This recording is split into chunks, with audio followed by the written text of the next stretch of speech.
Akala ko rice cooker lang to, pero hindi lang pala. Kasi pwede kang magluto dito ng meat, magpainit ng ulam, magluto ng lugaw. May option ka din kung fast cooking or normal cooking. Pwede rin mag-yogurt, cake, fry, at soup. Talaga namang super thankful ako dito sa nabili kong MyMet multifunction rice cooker na to. Pwede ko nang lutuin dito ang kanin, ulam, o merienda. Super nagandahan nga rin ako dito sa design nito. Pasok na pasok sa standard ng mga mahilig sa aesthetic. Hindi ka maiignorante dito dahil madali lang intindihin ang instruction manual. Meron na itong steamer, plug pin na pwedeng lagyan ng adapter. It comes with free ladle and measuring cup. Nakasulat na rin ang mga do's and don'ts sa paggamit ng cooker.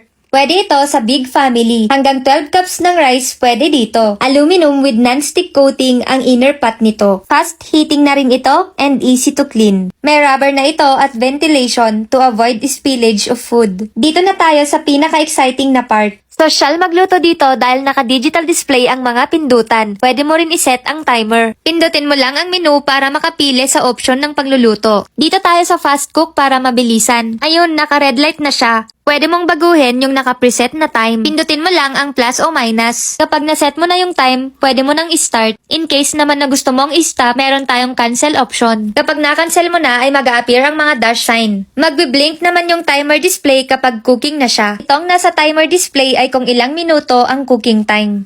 So kung bibili ka rin lang ng rice cooker, dito ka na sa upgraded. Naka-promo na rin ito for buy one take one. Meron ka ng isang multifunctional rice cooker plus isang 2 liters na electric glass kettle. Mag buy one take one ka kung gusto mo lang naman na makasave. Pero kung rice cooker lang naman ang gusto mong bilhin, ito lang ang i-check out mo. Tada! Nakaluto na nga pala ako ng rice. Maganda ang pagkakaluto niya. Check out na sa Yellow Basket. Salamat!